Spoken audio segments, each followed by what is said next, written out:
Welcome back na naman sa ating YouTube channel, guys. At shoutout sa ating mga viewers kay Sir Mark Tan ng Uniwheel. Ayan. At umakyat tayo, guys, dito sa ibabaw ng bubong. Inakyat natin, guys, yung bahay at saka itong isang unit natin na paupahan. At itong kabila, itong isang to, aakyatin natin. Gawa ng nilinis natin, guys, yung mga alulod. Linis ako na ng mga alulod. Daming bara. Dumi ng pusa. Oh, alos punong-puno. Oh. Babar sa drainage. At marami tayong mga nakuha, guys, ng mga dumi ng pusa, pasintabi po sa mga kumakain. Dito na dumi yung mga pusa sa bubong. At may mga basahan na nakabara sa alulod. Kaya ating inakyat, guys, gawa ng pagtag-ulan, siguradong aapaw yung tubig dito sa alulod, gawa ng nabarahan yung mga drainage. At yung mga yung sa rakita, yung mga niya, ang daming mga nakalagay dito sa alulod. Kaya pinagtatanggal natin, guys. At pupunta tayo, guys, sa likod kasi may alulod din sa likod. Titingnan natin kung walang mga bara at may puputulin tayong kaunting tumutubong kahoy sa may pader. Gawa ng narupok ang pader kapag hindi natin alisin yung tumutubong kahoy.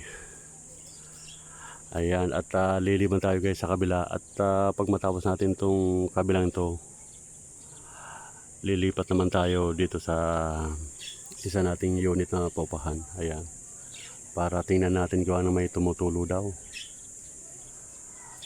At pagkatapos nito, doon din banda sa likod na yan na may up and down, may isa tayong unit pa dyan. Bali apat yung unit natin, guys, dito na lilinisin. Kaya lang sobrang init na, guys, alas 8 ng umaga pa lang. Ay grabe na yung init. Kaya bibilisan natin, guys. Bibilisan natin ang paglinis. At liliban tayo, guys, sa kabila mamaya at kuhanan uli natin ang video. Bali, guys, may bara, guys, sa dulo. Ayun, may mga bara na ating lilinisin. At itong sabi ko, yung kaunting punong kahoy na yan at saka yung dun sa dulo ating lilinisin, guys. Ayan, kaya pagkatapos natin maglinis dito sa alulod, ay itong mga kahoy na to ay ating puputulin, guys. Okay, sige, puputulin muna natin, guys, kasi mainit lang. Grabe. Puputulin na natin, guys. At bali tapos na tayo, guys, maglinis dito sa alulod, dito sa likod, guys. Bali malinis na, oh.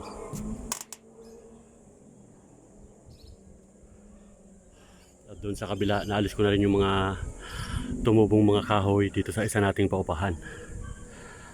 At may isang unit pa tayo, guys, na paupahan, yung sa likod nitong up and down na to, pero hindi nakakayanin ng oras natin. Gawa ng tulad ng dati ay umaalis tayong after lunch.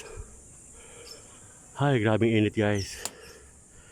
Kung mahina-hina yung pan natin ay mayroong kumukulap sa sobrang init. Yung sikat ng araw at saka yung singaw ng yero, grabe. 9 o'clock pa lang ng umaga, grabe na, guys. Ayan, kaya bababa na tayo, guys. Yung isang paupahan natin, at siguro pag maglilim aakyatin natin. At ito, guys, yung mga naalis kong mga dumi, oh. Isang sako at saka yung mga punong kahoy. Okay, baba na muna tayo, guys. Grabing init.